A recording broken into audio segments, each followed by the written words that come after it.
is a place that belongs to all of us, a place with a beauty all its own, a place graced by the presence of trailblazers, from Winston Churchill to the Dalai Lama, Audrey Hepburn to Masai Ujiri and the Toronto Raptors. Visionaries, leaders, artists, storytellers, athletes. Those who come here with purpose, with lifetimes packed full of experience and unique perspectives. Not all were in the history books. Not everyone a household name, but every voice important. This is a place that has the power to connect us all, a place that leaves us inspired, stirred, and most importantly, thinking differently. It's the go-to place for conversations that matter. And while this place has no fixed address, it is here, on this stage, at this podium, that our most valuable national resource lives: open dialogue. Join us here as we share the ideas that drive this nation forward. Join us in this place. Welcome to the club, the Empire Club of Canada.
Strong and sparkling snow, a scent of freedom in the wind, o'er emerald fields below. To thee we brought our hopes, our dreams, for thee we stand together. Our land of peace, where proudly flies the maple leaf forever. Long may it wave and grace our own blue skies and stormy weather.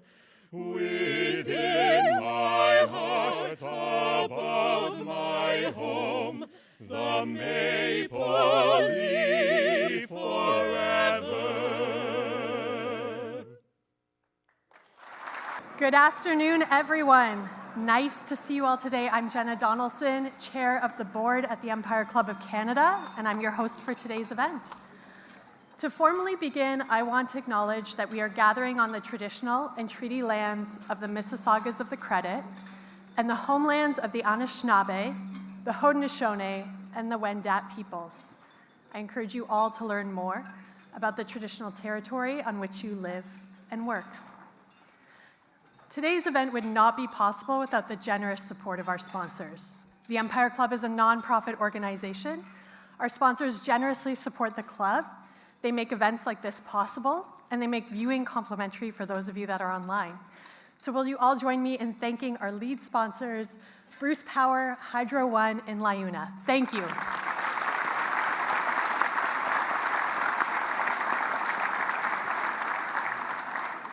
Thank you as well to our VIP reception sponsors for today's event, Life Labs, CPA Ontario, Waste Connections of Canada, Wine Growers Ontario, Primerica Canada, National Bank Financial, the Insurance Bureau of Canada, Algoma Steel, Ellis Don, and FP Canada. Thank you for your support.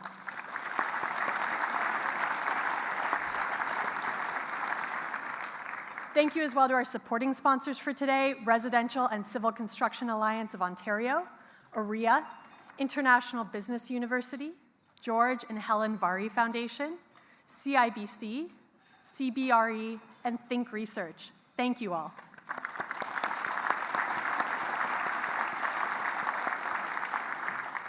I also want to acknowledge that we deeply appreciate the ongoing support of Bruce Power and Hydro One, who have been here consistently as our lead season sponsors, in addition to their support for today. And I'm grateful to say the same for our VIP reception season sponsors, Ellis Don and Waste Connections of Canada. Thank you for continuing to support the Empire Club this season. We appreciate you.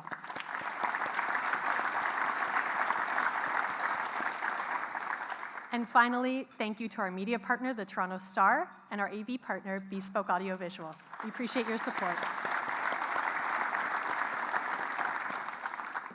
I'd also like to recognize that we have a number of elected officials and other dignitaries in the room, as well as several past presidents of the Empire Club. So will you join me in welcoming them here today?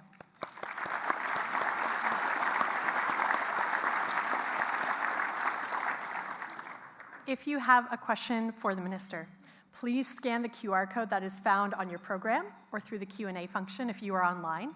For those of you that are online, if you require technical assistance, reach out to our staff using the chat function. Just under 2 weeks ago, Canadians went to the polls in a historic election. In his victory speech, Prime Minister Carney echoed a now familiar refrain, "Build, baby, build." It was a rallying cry aimed at not only a national infrastructure and industrial strategy, but at productivity, energy, and the future of Canadian competitiveness. But no version of that plan can succeed without Ontario. Ontario is core to the Canadian economy, our largest labor force, our biggest manufacturing sector, and our gateway to North American trade. And as the global economic climate grows even more uncertain, Ontario's leadership will be tested like never before. We're facing new threats, not just from outside our borders, but from factors at home, such as falling productivity, a prolonged housing crisis, and the possibility of rising inflation again. If we want to compete in this new and uncertain world, we are no doubt going to have to do some things differently. That's why today's conversation is so critical. And it's why I'm honored to be welcoming back the Honourable Peter Bethlenfalvy, Ontario's Minister of Finance.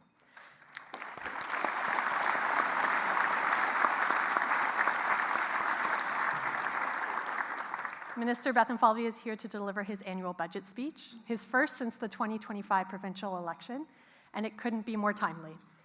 He is no stranger to this stage. In previous appearances, he laid out a vision focused on building infrastructure, building skilled trades, building the clean energy economy. And Minister, I always remember what you said in your 2022 speech at the Empire Club. You reminded us that prosperity doesn't fall out of the sky. Even in a province as rich in opportunity as Ontario, you have to work hard to achieve it. Today, we'll hear exactly how his government plans to do that, by protecting Ontario's gains, preparing for global headwinds, and ensuring this province remains the most competitive place in the G7 to invest, work, and grow. And I know we're all looking forward to a little later when Minister Bethlenfalvy will sit down with Amanda Lang to discuss it in more detail.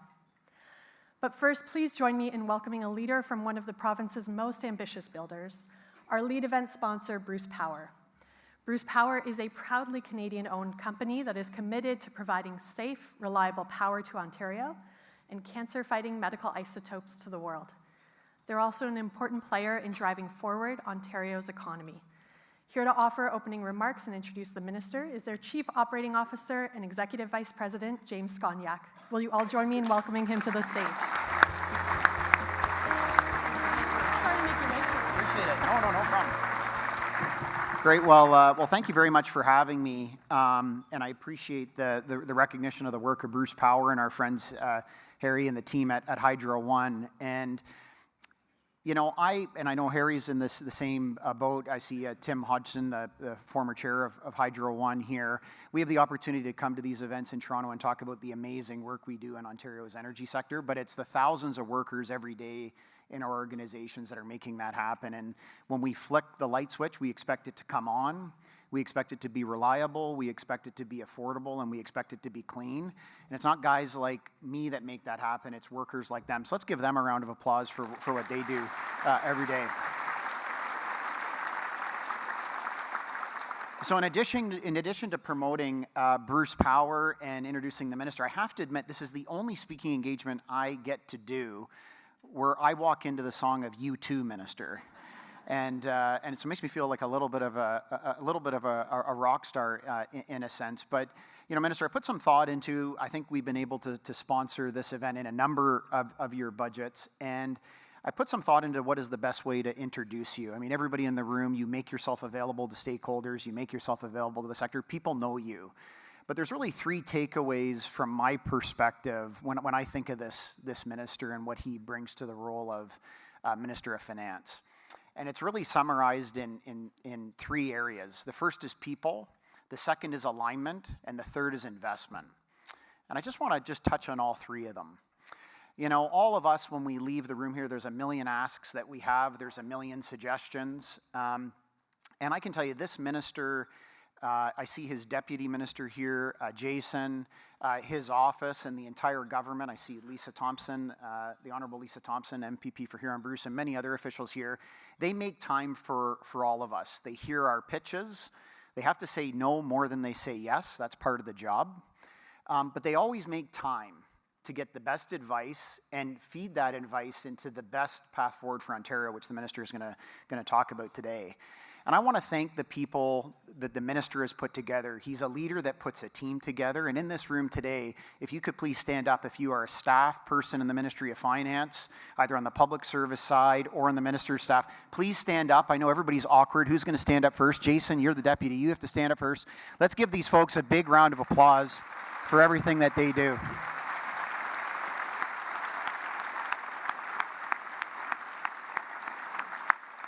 The minister knows that it's the people that he brings together that drive the results. The second area I want to talk about is alignment. Oftentimes in Bruce Power, when we're thinking about how can we do things better, one of the questions I always ask people is, what are the circumstances in which we as an organization are at our best?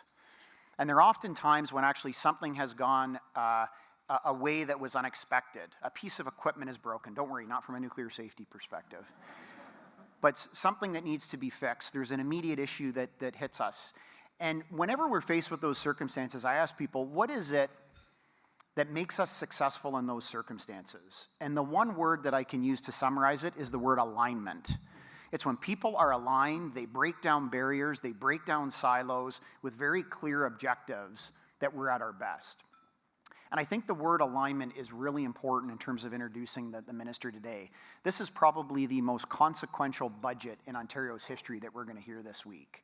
And it's going to be followed by what I would also argue is one of the most consequential federal budgets in Ontario's history.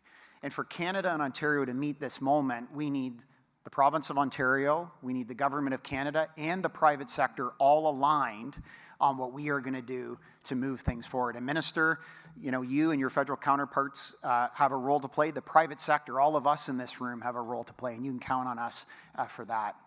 But the third rule around investment, I think, really underscores what this minister and this government have tried to do and successfully done for a number of years, and that is around attracting investment. You know, I have a saying at Bruce Power, it's kind of the economics 101 rule. Nobody spends, nobody works. And that's very easy to understand. Unless people are investing and spending, nobody works. And we want to be putting people to work. And that's really what I think the minister's budget this week is all about. We're waiting to see it with bated breath, but this minister and this government have always worked to create the kind of environment that we need, where private sector organizations like Bruce Power, supported by OMERS and TC Energy and our unions, can make the investments. And when we make the investments, people go to work and they build and they do great things. So, Minister, the three words I think that when I think of you, it's about putting people first, it's about creating that alignment, and it's about creating the environment where people can spend and do great things. So with that, I'd like to introduce Ontario's Minister of Finance, the Honourable Peter Bethlenfalvy, to the podium. Minister.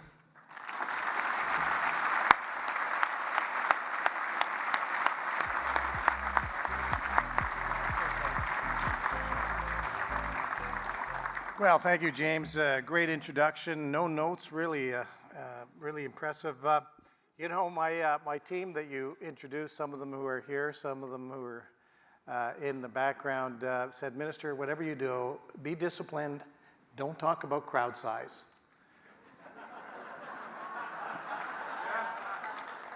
You know, I get the point. I guess I know why they say that, but I can't help myself. This is the third largest crowd since 1903, only bested by a man of the faith, man of God, Billy Graham, and my boss, Doug Ford. So give yourselves a big round of applause.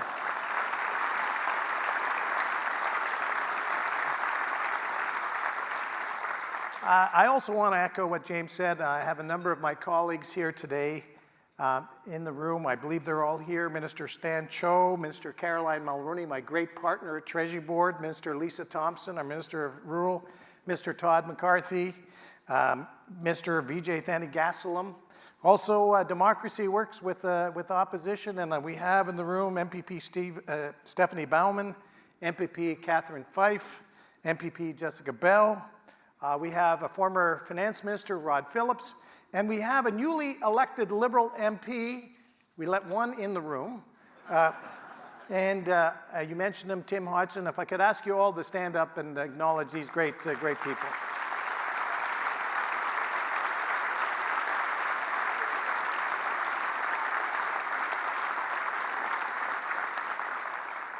So thank you, and I'll give some brief remarks, and then we'll get into the fireside chat. And thank you for the Empire Club for hosting another incredible event. Right now, as was mentioned, Ontario is facing a challenge like we have not faced in a long time. Our closest ally, the United States, has imposed tariffs on us that are challenging a relationship that was once considered unshakable. You know, I lived in the United States for almost 15 years. My wife is American. My children were raised there, and I remember those years fondly. And at that time, I worked for a Canadian financial institution. I also served as president of what is now called the Canadian Association of New York. After the tragedy of 9/11, the Canadian Association of New York rallied in support of our American friends by hosting a huge Canada Loves New York campaign. Thousands of Canadians came to New York to demonstrate their support and love for Americans in the wake of those horrific attacks. But now we find ourselves in a different place with our American friends. The tariffs are a challenge that none of us has wanted, but we're going to have to work together to overcome it. The situation we are in today is a wake-up call. The status quo is no longer an option. That is what the budget I will be presenting later this week is going to be about. Boosting our economic prosperity, thinking big and bold, and championing nation-building projects like the Ring of Fire and, yes, world-leading nuclear energy. It's about much more than just the tariff threats we are facing today. Our plan to protect Ontario is about making sure that we can help workers and businesses weather the immediate storm, but it's also about building a stronger, more resilient, self-sufficient, and competitive province.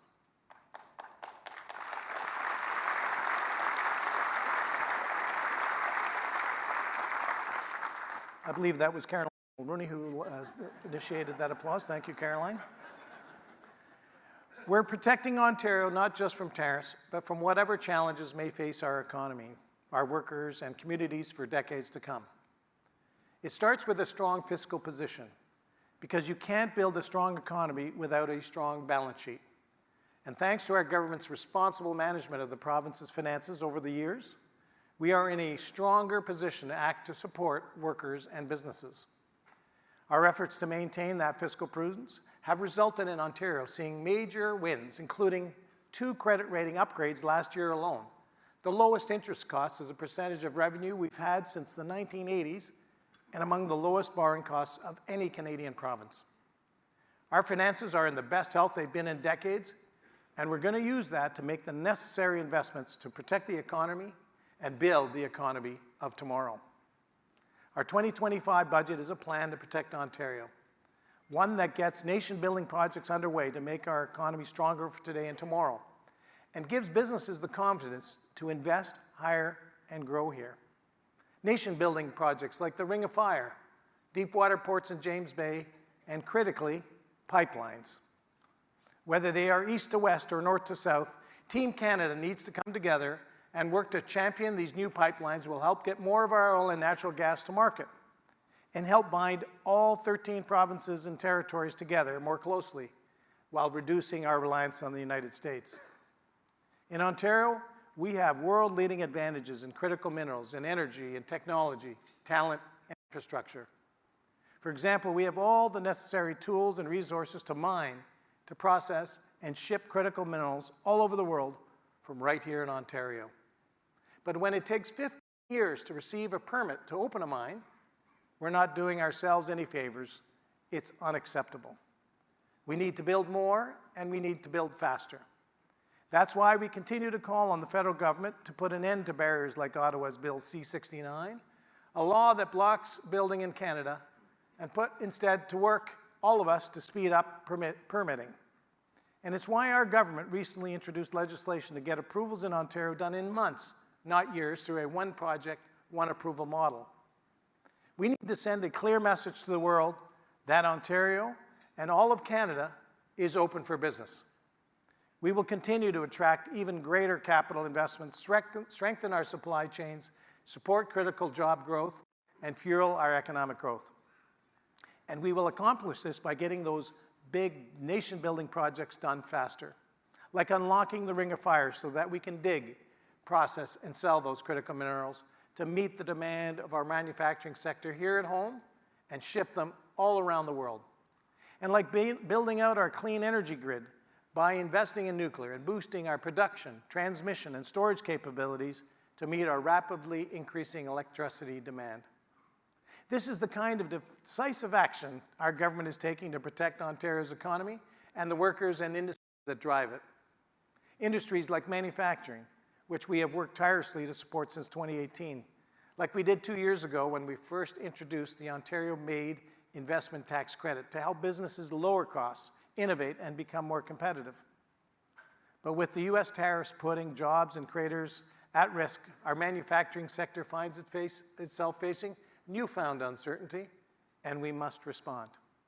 That is why, as part of our 2025 budget, we are enhancing and expanding the Ontario-made manufacturing investment tax credit by increasing the tax rate from 10% to 15% for Canadian companies and expanding eligibility to include public companies who want to invest, build, and hire right here in Ontario.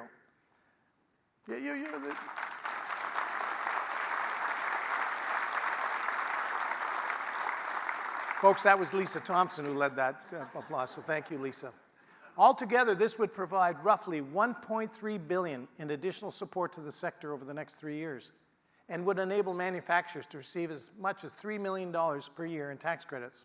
This will be a major boost of confidence to a sector as it looks for certainty at a time when U.S. tariffs have created uncertainty. And it would be a significant tool for businesses as they look for more ways to help keep their workers on the job. After all, folks, it's workers who will help build us the infrastructure we need to grow Ontario's economy. Our government created an historic capital plan and invest nearly $200 billion over the next 10 years to build roads, highways, housing, and other infrastructure. But we know there's more to be done, particularly to put the conditions in place to build more homes. Just this morning, I joined Minister Flack, Minister Surma, and Minister Sarkaria to announce our government is continuing with a renewed focus on building by investing an additional $400 million into our Housing Enabling Water Systems Fund.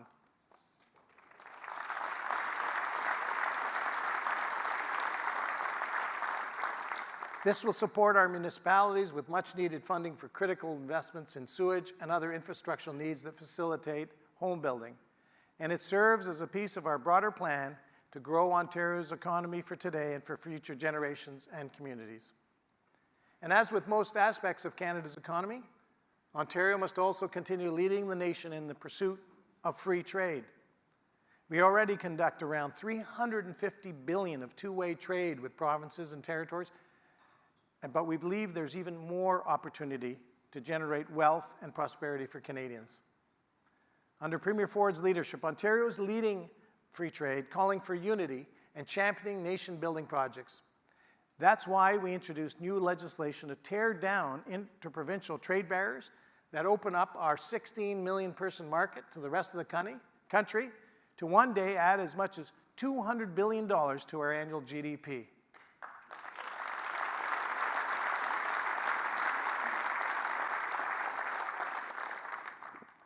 You know, given everything that's happened with these tariffs and the impacts they've had on our workers, our government is reiterating, we've got your back.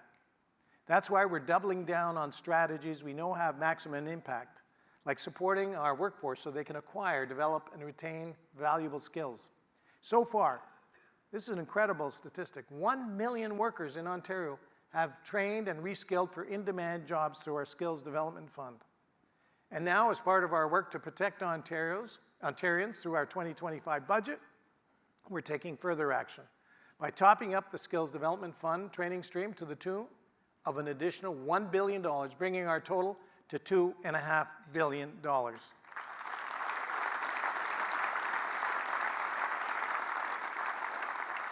I was pleased to join the Premier recently to announce this critical investment just last week and deliver some much-needed certainty at a time when our workers are expected to face pressure from U.S. tariffs. And this won't just help our workers, it will help their families as well as they look for ways to weather this storm.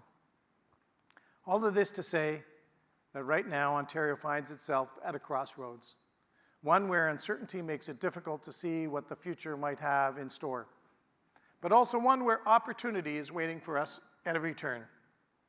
And I'm here to tell you that Ontario is choosing to seize that opportunity. We're going to continue to seize the moment, continue to be bold, think big and build big with projects that will deliver meaningful changes to our economy through development and revitalization of future industries like advanced manufacturing, mining, and technology. And at the same time, we will continue to deliver on measures that will help us protect our businesses, our workers, and our communities so they too can feel reassured and thrive as well. On May 15th, ladies and gentlemen, not today, maybe that's the big crowd that's here today, I will be releasing Ontario's 2025 budget, our plan to protect Ontario and make it the best place to live and the most competitive economy in the G7 to invest, create jobs, and do business. And a lot of what I shared with you today will be the focus of what our government is envisioning for Ontario's future. Our ambitious, bold, and targeted plan will detail how we aim to turn that vision into a reality for our well-being today and for future generations. We have a vision, we have a plan, and together we will build a stronger Ontario. We will build a stronger, sovereign, and prosperous Canada. Thank you very much.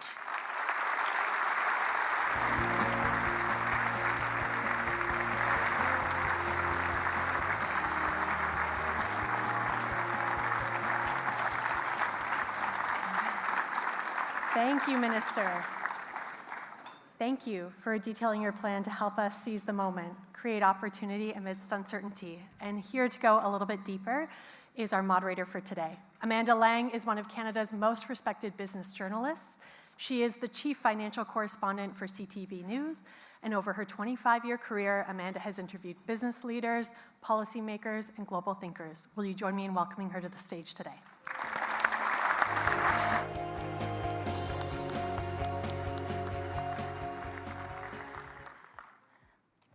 Hello, Minister. Ah, you see, the back of the room there gave me a standing ovation, so thank you to... I think that's just your staff back there. That is my staff. They're already standing. That is my staff. Rod Phillips led the charge. Thank you, Rod. And just a reminder, we are taking your questions. They'll show up on this iPad. We do want to hear from you. I won't ask them if I don't like them, so you may as well lob them in. I think there's a couple of reasons this room is so well attended. It's a budget week, and people like to know. And we know you like to pre-announce things. You've done a little bit of that. Feel free to do some more right here, right now. And in fact, on that front, I will start with, just in case you're feeling generous, there's a lot of spending that will be supportive of growth, is what we're hearing, that there's vision for the future. Will some of that spending include tax cuts for Ontario? You really are putting me on the spot. I am. You know, well, let's stay tuned until Thursday. Only 3 more sleeps to get there. You know, I was thinking about, and I've said this before, you know, how I think about our economy. And, you know, I grew up in Montreal, and I grew up a fan of the Montreal Expos. And there's one Montrealer in the room. I have to explain, that's a baseball team, because some of my younger staff look at me and go, an Expo, what the heck is that? The Montreal Expos, they left town in 2005. The other day I was jogging, and I had my Expos toque on, as about a month ago, and these 2 guys yelled out at me, "Hey, dude, you got to move on." That's amazing. And I thought, that's pretty, you know, I had to laugh. You know, I kept running, but I had to laugh. And I thought, you know, it's the same with our economy. We got to move on. You know, whether we have tariffs or not, the status quo for our economy, our prosperity, is not an option. You know, a lot of the provincial spending is social. Our healthcare, our educational, social services, and you know, none of that can be funded unless we have a robust economy. And so we have to lock arms, and I think, as I mentioned, federally, provincially, municipally, you know, work together to drive a greater prosperous agenda. And by the way, we've got everything that people want in this country, around the world. Mm-hmm. We've got natural resources, we've got talent, we've got, you know, a great position next to the largest market in the world. We're known around the world for democracy and freedom. So let's get it done. Which is, of course, the tone of the conversation. Provincially, federally, there's a sense of urgency. And I think it's a welcome one. Most of us feel like this is great, and on certain subjects. But, sir, we've been talking about the Ring of Fire since you bought that Expos t-shirt. Toque. It was a toque. Toque. Some of us are skeptical that although there's a lot of goodwill and a sense of urgency, that much has changed in the practical. So, and I know some of what you're doing by way of policymaking is trying to clear paths, which can be easier said than done. Some of the blocks are constitutional and legal in nature and regulatory, and they're hard to break. So just give us some reassurance on things like that, even if it just stay with the Ring of Fire. Can we really get it done anytime soon? Absolutely, we're going to get it done. And I'll tell you, we've been at it. I put in my first budget, this will be my 5th, $1 billion for infrastructure so that you could have all-season roads and infrastructure. The minerals are all there, and we have to have a legal framework to be able to get permits done. Right now, permitting takes about 15 years before you get a shovel in the ground. You know, I was looking at I believe it was the World Bank who ranked us something like 188th out of 210 countries in the world time to get a permit. You know, capital is not going to wait around that long. And these are critical minerals that we need, and they're in the Ring of Fire. So we're not going to relent, but we need partners. And some of those partners are the federal government. Mm-hmm. And I like to say, you know, we're in one side of the rowboat, and we're rowing like crazy, and we have been for 7 years. But if a federal government, and I hate to say it, the last 10 years, they've been rowing in the other direction. So we go around in circles. The more we row, we saw this in COVID, where you row in the same direction, federally, provincially, municipally, and with First Nations, absolutely critical. When we row together, we'll get a lot further. So I'm very confident that the time has come that we are actually going to get these things done. And I'm sure when you have me back a year from now, I'll update you on that progress. One of the other big, obviously, front of mind issues has been the tariffs, trade war. There seems to be some movement in a positive direction on that front. I think we can be cautiously optimistic that we're inching towards some kind of resolution. The central piece of it that may stay with you and be a problem for a long time is the Trump administration's view of auto manufacturing. It feels to me like they're pretty dug in on the idea that we don't need to make as many cars in Canada as we do. Maybe we negotiate our way back to a better place. How do you safeguard the future of a sector without throwing, I don't want to say good money after bad, but good money after good, I guess, putting more money into a sector that might inevitably see a decline? Well, first off, it starts that we've got an incredible auto sector, from the workers who in the plants to the supply chain. And you know what? They buy our cars because they cost less. You know, what a concept. I was just in the Unifor plant, or the GM plant in Oshawa with Premier Ford and others, talking to the workers there. They are some of the best frontline workers on building trucks and cars in North America, the most productive. You know, they innovate, and this is about innovation over tens of decades, you know, where they're able to produce a better product through ingenuity and hard work. And so I think that I'll put our workers up against any in North America. Number two, I think that we will have a federal government that's they're responsible for the tariff negotiations. I would echo that the tone is, let's say, improved. And I think, you know, we are going to do everything to protect those workers and those businesses that invest in the auto sector. I would also say we provided $11 billion in support so far. You know, $9 billion in deferred taxes and $2 billion for WSIB rebates, another $1 billion, as I mentioned, for training workers. But at the end of the day, the federal government has to play an outsized role in helping us not only protect those jobs, but I think pivot to a much more robust economy. There's a question from the room on the support for innovators, entrepreneurs in the province. I know you put some supports in place, tax credits among them.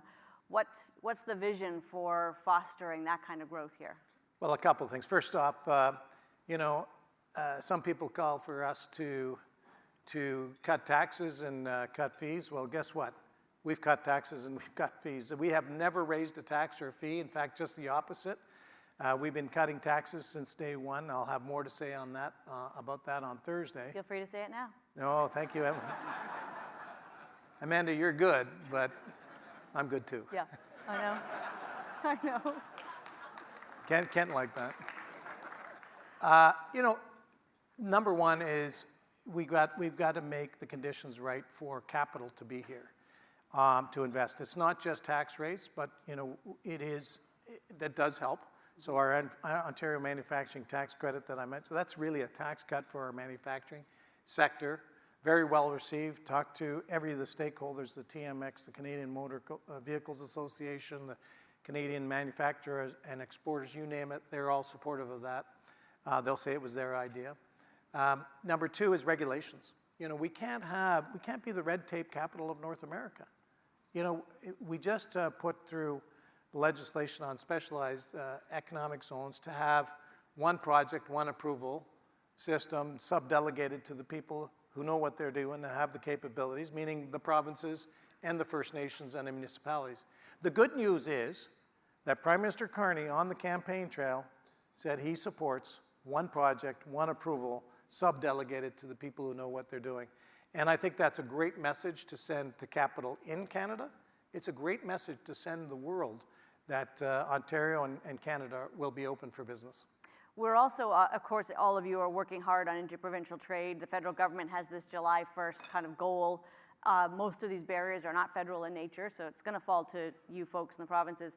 Are things like the manufacturing investment tax credit not contrary to the spirit of interprovincial free trade? Is that not a non-tariff barrier? Not at all. You know, I mean, I encourage people to lower taxes. I mean, we're one of the highest tax jurisdictions in the world for personal income tax. We have to be competitive. We're not an island and in the developed world in terms of competing.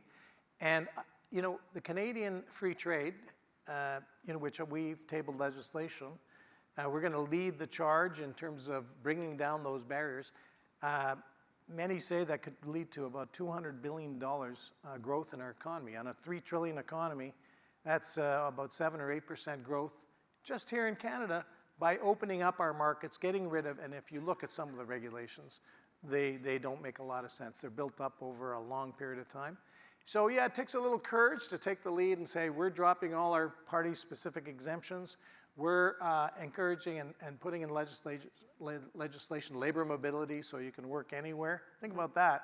All the red tape that you have to, if you're a nurse in BC, to become a nurse in Ontario and vice versa, or to buy, yeah, someone's, maybe we have one. Yeah. It's not the nursing union, I can tell you that. And also, yeah. I don't know. I know a few nurses that support us. And obviously, so credentialing and labor mobility. These are important parts of Canadian free trade. The reason I make the joke, I don't know what the nursing union thinks, but we've already heard from the social work union in Nova Scotia about the credentialing of social workers, which is vastly different in Nova Scotia than it is in Alberta. The folks that are the human impediments to interprovincial free trade will still be there, and they still have valid arguments to make. But do you feel confident that you and your counterparts across the country can, it's not that you can steamroll any of this, but can you move quickly on it? And in negotiating, it'll be case by case, inch by inch. This will not be an easy task. The way I think about it, if not now, when? You know, we're facing,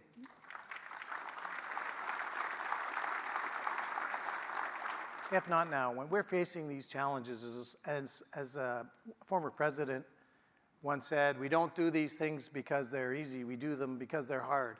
And some of them will be hard. But leadership is about having a vision of how this country should work together. What are we, as 13 provinces and territories and the central government, if we don't have the will to trade amongst ourselves, the will and to figure out how to boost the wealth of our workers, increase revenue per worker, increase our real GDP, get into making us the most prosperous economy in the G7.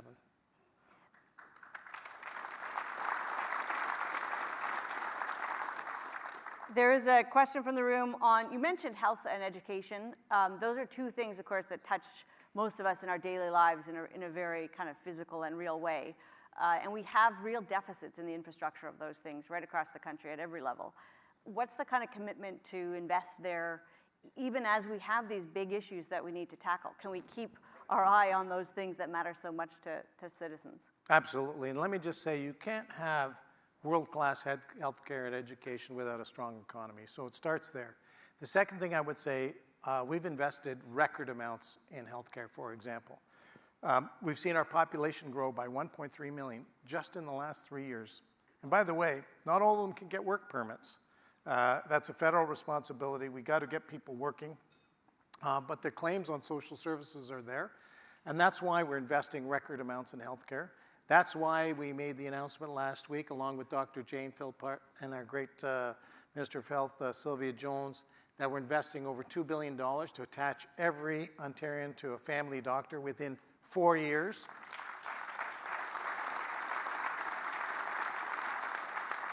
Just as a sidebar, if you read Dr. Jane Philpott's book, she said, I hope we can get this done across Canada within 10 years. She came to us and we talked and said, can we do it in 5? And we said, let's do it in 4. Let's have a real purpose, if not now, when. I met some of the folks from the home care industry. You know, home care, that's part of the future of healthcare in Canada. As we age and we have a growing population, who doesn't want to age at home and develop a system? But it's hard work to make sure that we can have that care go from an institutional setting to a home setting. Let's talk about acute care that you mentioned. We've got a $50 billion investment going hospitals, over 50 hospital projects across Ontario, unprecedented infrastructure build of hospitals to make sure that we can take care of acute care. Get those surgical wait times down. We lead the country, but we can do more in terms of best in class metrics, and attach everyone to primary care, and secondly, keep our emergency departments going. So these are our priorities. We're not going to relent on that.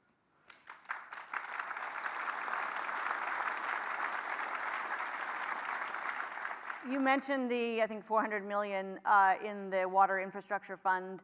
Housing remains, housing/affordability, for a lot of people, it's the same thing these days, remains top of mind for most Canadians. we haven't made the progress we need to make. We simply haven't. Unless we start doing things differently, it's sort of hard to see how we will. But do you feel as though supporting it at that level is the right place to do it? Or what else can we do? I'm absolutely bullish about it. It's an absolute imperative. We don't want to be sitting around here and saying, in 20 years, when your kids or grandkids are saying, when you had the opportunity to get something done, why didn't you do it? This is an absolute imperative for us to get this done. Now, interest rates and other input costs have changed the dynamic for building, not just in Ontario, but around the world, frankly. This morning's announcement wasn't just about the now over $2 billion to help municipalities with infrastructure, which will help things go, but also regulations like the development charges. A massive overhaul of how development charges will be used, not to penalize developers, but to get more things built. And by the way, this is really something. In that announcement, we had Stephen Del Duca, the mayor of Vaughan, former Liberal leader, Caroline Parrish, mayor of Mississauga, former Liberal MP, both endorsing not only the plan that we announced, the legislation that's coming this afternoon, but supporting Doug Ford and a Conservative government in our goal. Now, you tell me the last time that has happened. And the third thing I would say is, again, not to put everything on the federal government. We can't do it alone. We need a federal government that is rowing with us, as I said, going in the same direction. Again, I'm encouraged because Prime Minister Carney signaled on the campaign that this is a priority. So let's work together. We'll get it done. When you say that you're rowing in the same direction, what do you want from the feds? They also are planning a budget. Now's the time to ask. Well, yeah, and like I said, my colleague and friend Tim Hodson is here, so he's taking lots of notes. What do I want to see? When we talk about the money some of the money for housing, the Canadian Housing Infrastructure Fund, it came with a lot of conditions. And, you can't give the provinces and municipalities, particularly municipalities, they know their communities. Give us the money unconditionally so that we can build more faster. That would be number one. The infrastructure program that was launched in 2013, the massive infrastructure plan out of Ottawa, the ISIP they call it, expired in 2023. We need a new, bold infrastructure plan and funding. Let's talk about the regulations. As I said, the one project, one approval. Like if we're doing changes to get things built faster and another order of government is doing different things going in the other direction. And let me tell you, I mentioned C-69. Nothing says don't build in Canada, for those who know Bill C-69. Capital's not coming to this country. So that's the jobs. That's what we need to do more of. And those are some of the things I would say to the federal government. In the time we have left, this will be your closing remarks. So I'll frame it that way. There is a question from the room, and I think it's a really apt one, which is there's a lot of talk about the Ring of Fire, critical minerals. We know that we are looking to the future and that this is a time of alignment between provinces and the federal government and a sense of crisis. Can we do more than just dig them out of the ground? Is this a time to think about downstream production, about new manufacturing, and do it simultaneously with getting the resources out? Yeah, let me frame it this way. We've got a great oil and gas sector in this country, but most of it's shipped to the US, refined there, and then sold back to us at a higher price. We have an opportunity to go up the value chain in all our natural resources and be able to do the actual, not only digging, but the processing here in Canada. I think that's absolutely critical. Not only is that those really, really good jobs in the downstream, call it the midstream, but in the mining sector, those mines are around for a long time. These are good, secure, high margin, high paying jobs. Let's think about energy. We just announced last week $21 billion investment in 4 small modular reactors. We're leading the world now in small modular reactors. People and countries around the world are looking at the technology we're developing right here in Ontario. We're doing nuclear refurbishments at Bruce Power, at Darlington and Pickering in my riding. Again, we're leading the world in refurbishments, and we're looking at building new nuclear. Guess what? All the jobs around that ecosystem are incredible jobs. These are skilled trades, boilermakers to engineers to nuclear physicists. I mean, and they're not overnight jobs. They're going to be around for a long, long time. So we need to go up the value chain. We have to think differently about our economy. And I think that with the new government in Ottawa, I think there's a sea change and a real opportunity that the first time in at least a decade, Canada has an opportunity to go up the ranks in terms of, the OECD puts us near the bottom in the past, and going forward near the bottom, I think we have a real shot to make these nation-building changes for the people of Canada right now.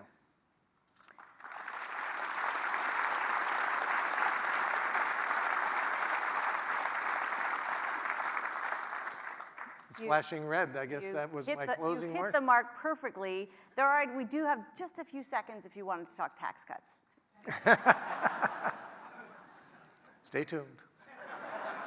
We do have to leave it there, Minister. As I turn it back over to Jenna, I would like to ask the room to join me in thanking you for your time today. Thank you, Amanda. Great job. Great job. Thank you so much.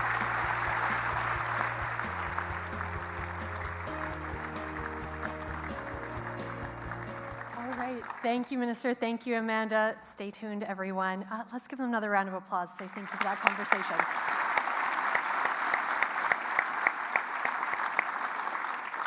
I now have the pleasure of making another introduction to share appreciation remarks. One, as we heard today, Ontario's ability to grow and compete will depend not only on strong fiscal policy, but on the strength of our infrastructure, including the systems that power our homes, businesses, and economies. That's why I'm especially pleased to be joined with one of Ontario's leading electricity providers. Hydro One plays a critical role in building and maintaining the infrastructure that keeps this province running, connecting communities, enabling industry, and supporting economic growth from end to end.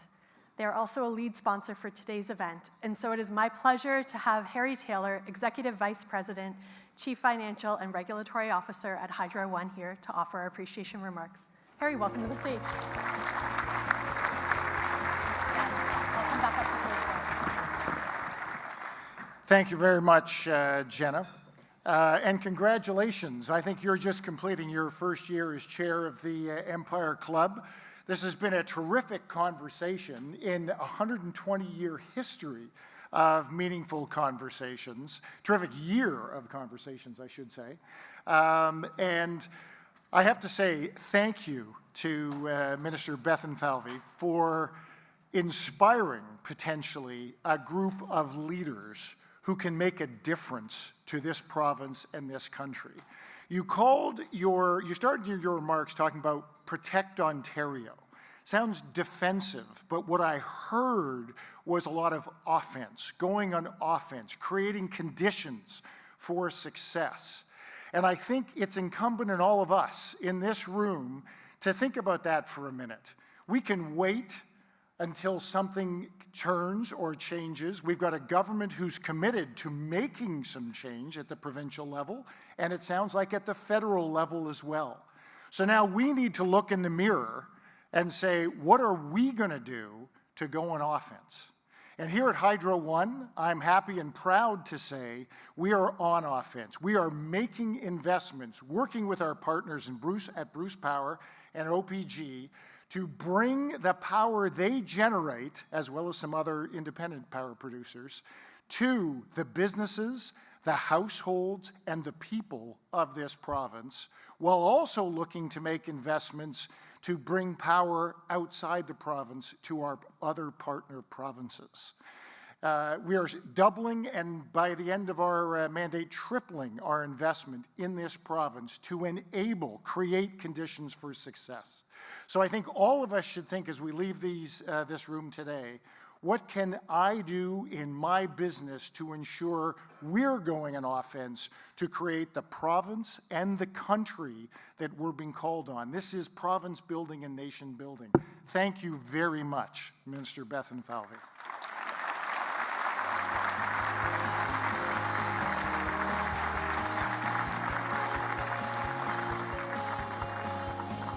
Thank you, Harry, for those great remarks. Thank you again to our panelists, sponsors, and of course to all of you for joining us. There's a special group that I have not recognized in the room. We have our students and young leaders here. We have students from Queen's University and Humber Polytechnic. Thank you for being a part of today. We're glad you're here.